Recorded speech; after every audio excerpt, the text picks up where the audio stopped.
ជំរាបសួរក៏ដូចជាសួស្តីពុកម៉ែបងប្អូនទាំងឡាយដែលនឹងពូប្រាំងទីអូទីតាទៀតតែពូប្រាំងមករកទៅក៏បានតែគឺរៀបខាងតែពូរបស់ពូប្រាំងខ្លួនឲ្យរបៀបនេះតែតែតែគឺខ្ញុំដែរដូចពុកម៉ែបងប្អូនមកជួយហើយទីថាញាតក៏លោញាតទៅលោមកវាក្នុងខាងហើយលោកក៏ធំផងដែរហើយតែមិនតែទឹកនេះផងដែរគឺសកម្មភាពដូចពុកម៉ែបងប្អូនមកជួយហើយគឺអត់ស្រួលដូចនៅខាងយើងនៅលើសូហ្វេតែថាតែឆ្លៃទៅគឺតែប្រាតែ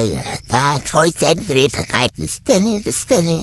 តាមស្ទើរអីចឹងព្រោះឲ្យតែវាចិត្តនេះហើយដូចពុកម៉ែបងប្អូនមកជួយផងដែរគឺជាសកម្មភាពរបស់ពូប្រាណពេលហើយចូលទៅដាក់កាគឺក៏តែនេះបានមកថែមតិចទៅទៀតដើម្បីសម្រាប់លោកឲ្យបងពុកម៉ែបងប្អូនមួយសម្រាប់ញ៉ាំហើយទៀតនេះផងដែរគឺថាមេថ្ងៃនេះរៀនស្រឡះមកថ្ងៃរៀនគូសំហើយរីអេកសងចំណូលពេលព្រឹកក៏អត់សូវមានដែរហើយពុកម៉ែបងប្អូនចេះប៉ុន្តែទឹកនេះផងដែរដូចឃើញជាស្នែងហើយគឺរស់នៅទលេវាសួនយ៉ាងដែរហើយសារតែមានធូលីហើយនឹងខ្យល់ហើយដីហើយធ្វើឲ្យប្រឡាក់ជាស្នៃទេអត់ដូចយើងនៅខាងកូកទេមានធូលីច្រើនមានសម្រាមច្រើនចឹងណាហើយដូចពុកម៉ែបងប្អូនដែលបានមើលវីដេអូនេះបទសួរណាពុកម៉ែបងប្អូនដែលនៅតាមលើកោបទសួរថាពូប្រាំងអើយហើយបើសិនជាយើងបត់ដៃបត់ជើងវាហូរទៅណាហើយវីដេអូនេះខ្ញុំមិនជាក្នុងវីដេអូនេះផងដែរទៅថារបៀបអ្នកនៅទលេផ្ទះប៉ុន្តែទឹក